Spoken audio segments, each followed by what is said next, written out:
So there are other legal cases that Donald Trump is dealing with, including the documents issue, the Mar-a-Lago documents, and there are new developments this week that Donald Trump might have participated in possible obstruction with some of those materials that were at Mar-a-Lago.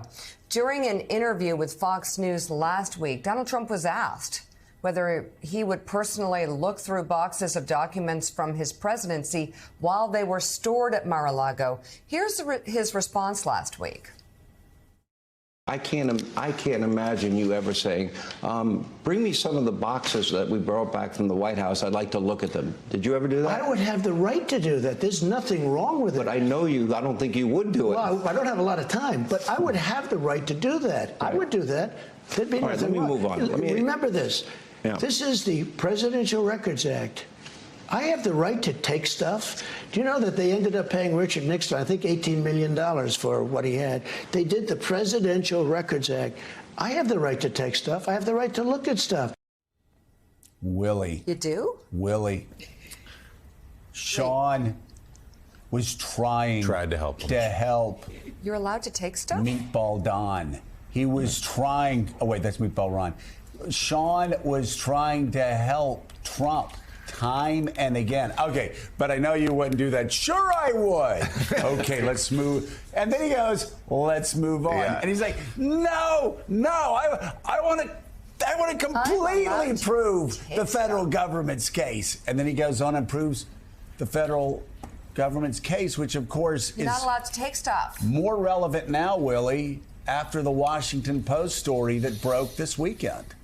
If you're the prosecutor or the special counsel in this case, it's just clip and save these interviews, clip and save, some of it amounting to a partial confession. Remember, it was last September in a different interview with Sean Hannity when Donald Trump said you can declassify documents just by thinking about them. As former president of the United States, if he thought about them being declassified, then they, in fact, would be declassified. We should ask Chuck Rosenberg, as a former prosecutor himself, if you are the special counsel, if you are Jack Smith, what are you making of these interviews that Donald Trump is giving again, especially the ones to Sean Hannity?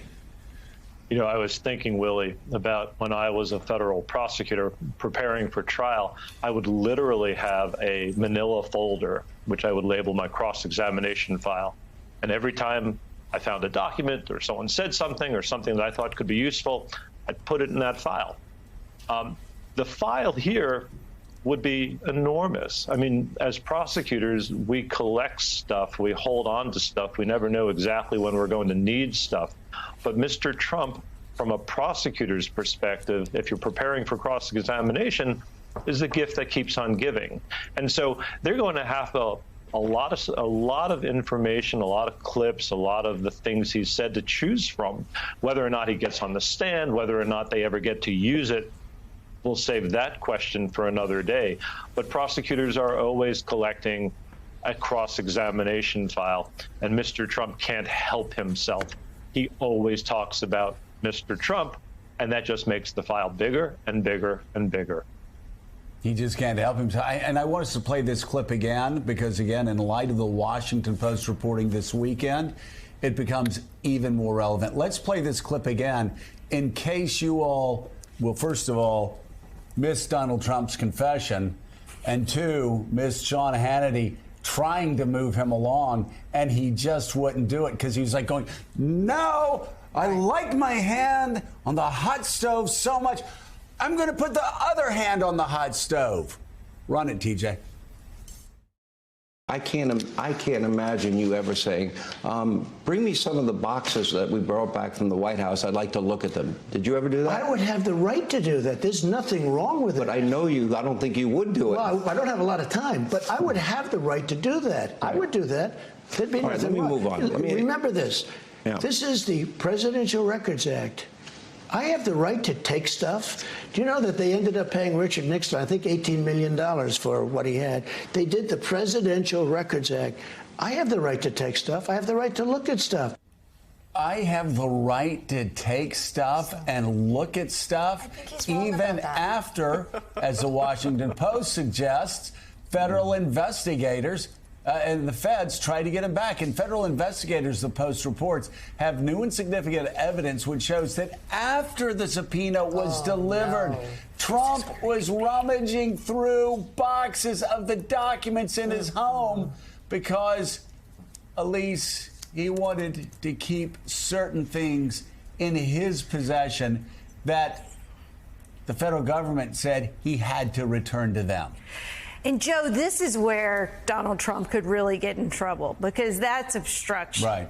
And he differentiates himself from other former officials who might have a claim of inadvertently removing classified documents and having classified documents in their personal possession by the fact that he doesn't make good and make amends, and he continues to try to obstruct the government's case. And so you have this case happening in New York City, which one Republican operative called the Mickey Mouse paperwork case. But then you've got the classified document case and how Donald Trump has taken it possibly to the next level if he hasn't been forthright with investigators. And then from there, also you've got Georgia and then E. Jean Carroll next month. So while today is a big deal, there's plenty of other legal action to watch with Donald Trump. And Joe, people I talked to in Trump's orbit in recent days, offer sort of two sides to how they feel about Manhattan. Yes, they think this could be a short-term political benefit for Trump. They also acknowledge that,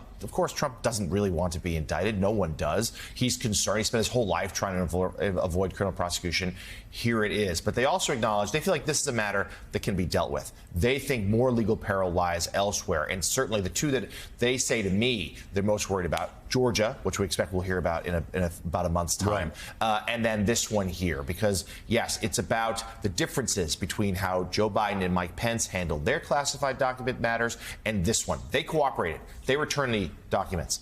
Donald Trump did not, and they feel like there's a real vulnerability here for obstruction, and Jack Smith seems to be working his way up in his investigation and closing in, although perhaps he could save the taxpayers' money and time by just DVRing Fox News and therefore present his case to the grand jury.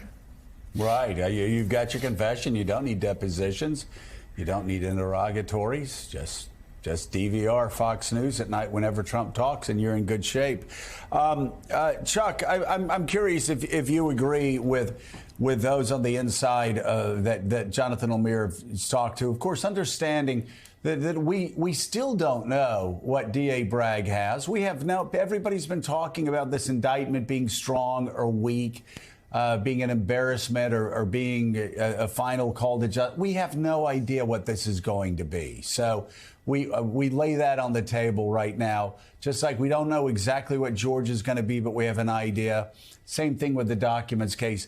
Still looking at these things, do you agree with the assessment not only of people inside Trump world, but also with a lot of legal analysts, that right now he seems, from the fact patterns that are laid before us in the media, incomplete, but the fact patterns laid before us in the media and the law in these jurisdictions, relevant jurisdictions, that the Georgia case and the documents case, particularly on the obstruction of returning the documents, seem to be the two cases that could provide Donald Trump the gravest legal peril.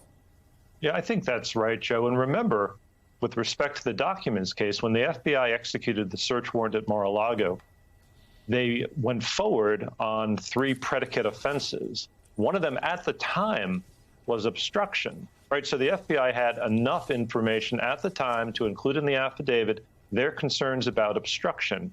And as a prosecutor, that's something we always look for.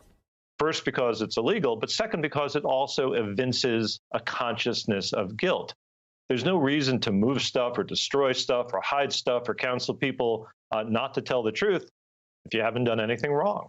And so if you're trying to turn a weak case into a strong case for the government, obstructing justice is one way of doing that.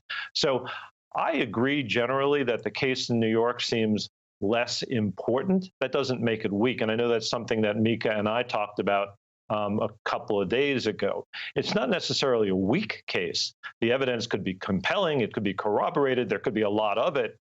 But in terms of charges, it's less serious. How do we know that? Well, for one, the underlying offense, and we'll see whether or not Mr. Bragg actually charges it, is a misdemeanor. By classification, a relatively low-level crime. If we see felony charges, and I expect we will, they'll probably be Class E felonies under New York state law. Again, a relatively low classification of felony. Doesn't mean these charges don't matter. It doesn't mean he won't be held to account. But I agree generally, Joe, with your supposition that the cases in Georgia and the cases under investigation by Jack Smith as special counsel are probably weightier.